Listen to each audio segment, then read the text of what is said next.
Hello, I'm Elliott Watts, and my extended project is on what effects do land reclamation projects have on Dubai and its economy. Why I chose the topic, I'm going to show you a brief video now of the reasons why I did it. I have interests in engineering, economics, and world affairs. Out to sea, with a third, even larger one under construction.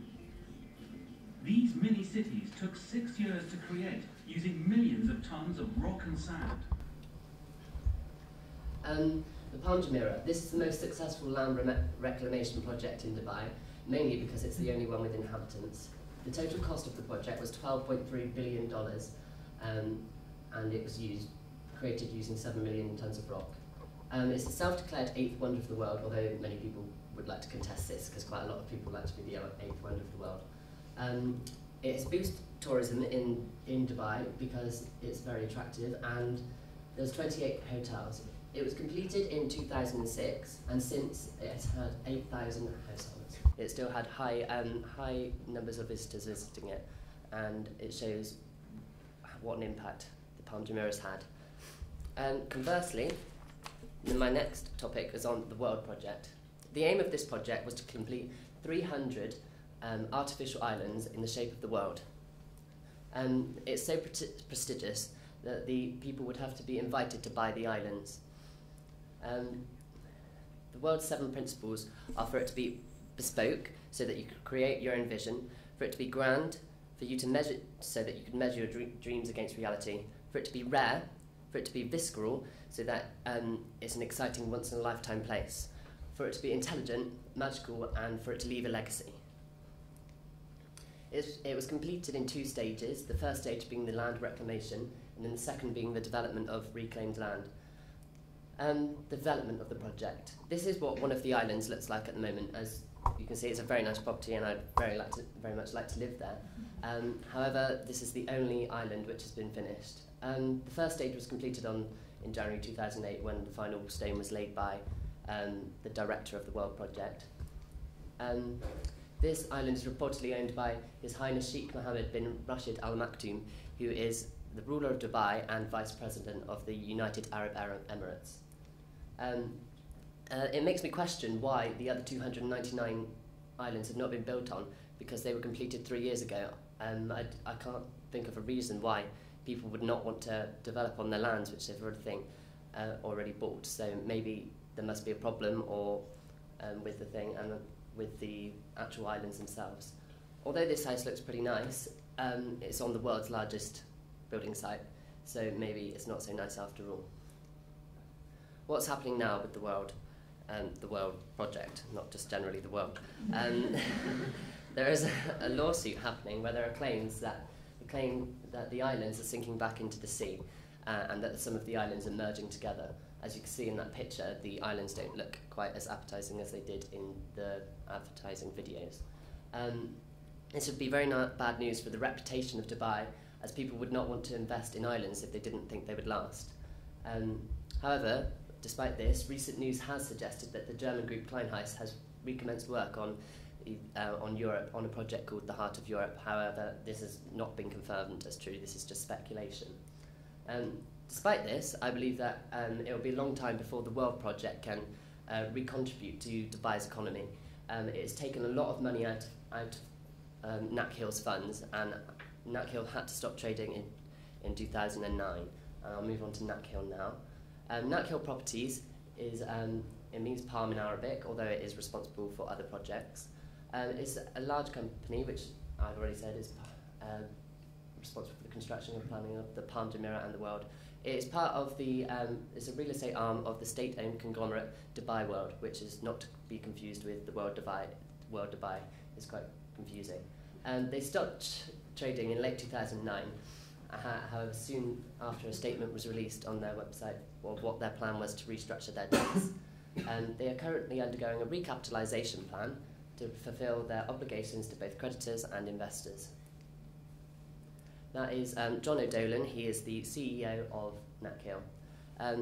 There's some quotes from his statement. He said that Nakheel is receiving funds from the Dubai government through bonds, that the Palm Jumeirah is on hold, the which was the project around the world, it never got started, and that when the market recovers, they're not going to focus on new projects, they're just going to focus on projects they've already created, such as the Palm Jumeirah and the World. Dubai World Bailout, this is the company which owns Nakheel. On the 25th of the 3rd, 2010, they outlined their plan to restructure the debt, and they received 9.5 billion bailout from the government. Of this, 8 billion went to Nakheel. This, the government itself has $80 billion worth of debt, so it had to take a loan from Abu Dhabi, and $5.7 billion from that loan went to Nakheel, or Dubai World. The government intend to pay all of Dubai World's debts, which total to $23.5 billion. However, banks may have to wait up to 8 years to be repaid. However, they will be paid 100% of their money back. The government turned 8.9 billion of its debts into equity in the company, so it now owns part of Nakheel and part of Dubai World.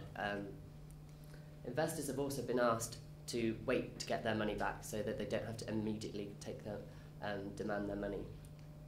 This was better news than what was expected, as they will get 100%, although they may have to wait for it, whereas previous news expected that it would only be about 60%.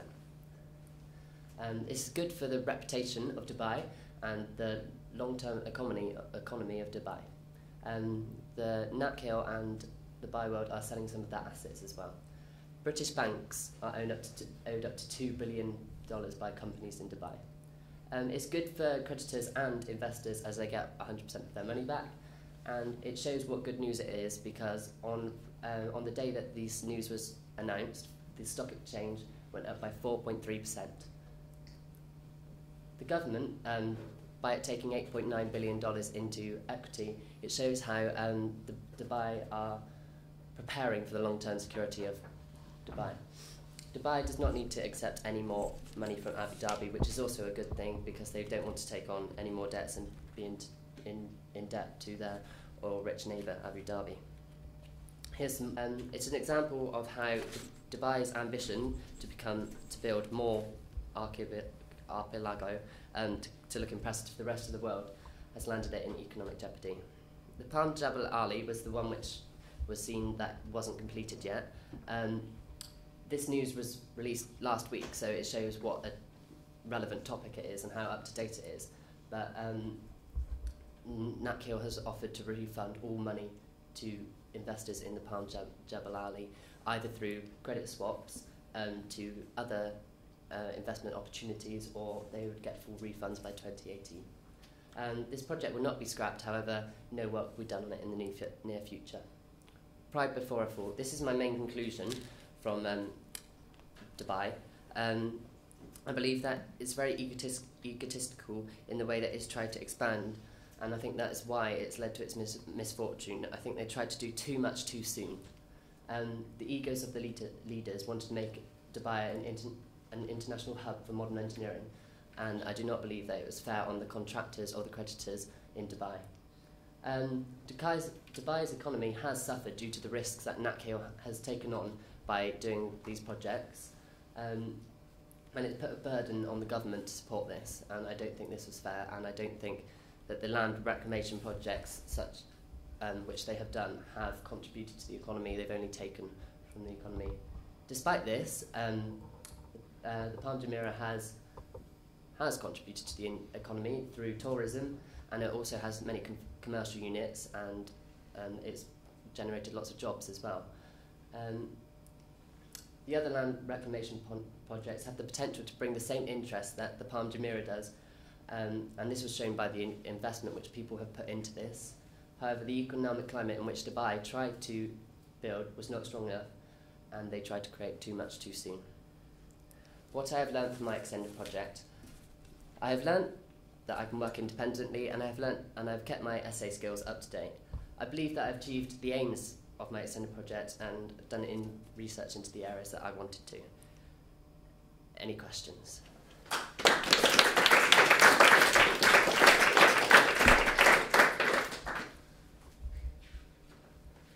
Kat? How did you measure the effects that these projects had on the economy? I find this very difficult because most of the statistics which were published, they only went up to 2008, some went up to 2009. So therefore I had to rely heavily on articles, especially from the Times. I made sure that I cross-referenced any sources that I had, so to make sure that the information I got was correct. And this is how I made sure that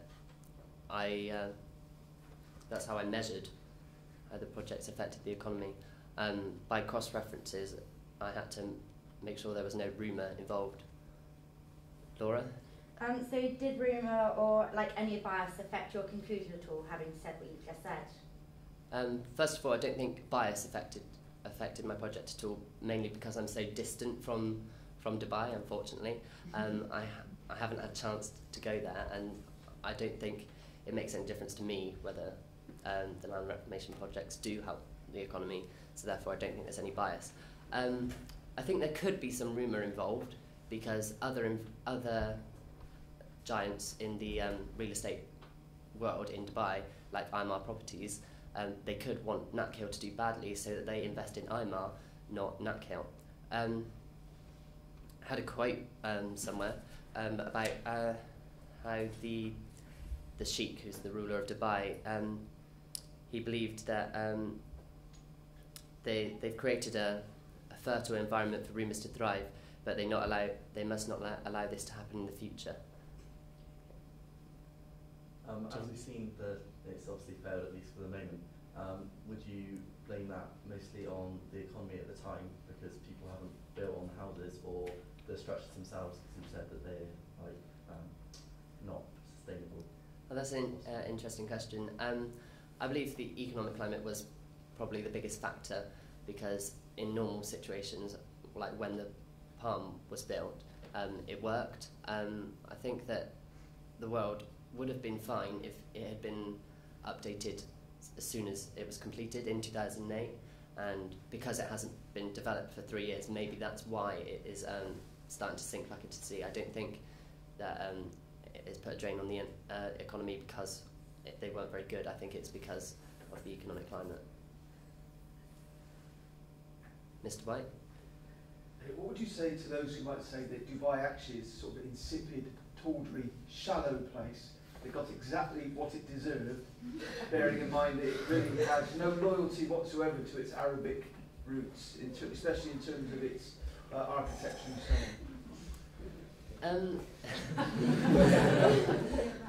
on? Okay, so... Sorry, I was told that harder questions are better. Yeah. Thanks. First of all, I do kind of think that Dubai did get what it's deserved, because that's what my main conclusion was: pride before a fall. It was proud of its achievements, and it didn't think about it. It thought it was invincible, basically. The rulers like to think of themselves as some of the most powerful people in the world, and that's why they don't think about the other local Arabs.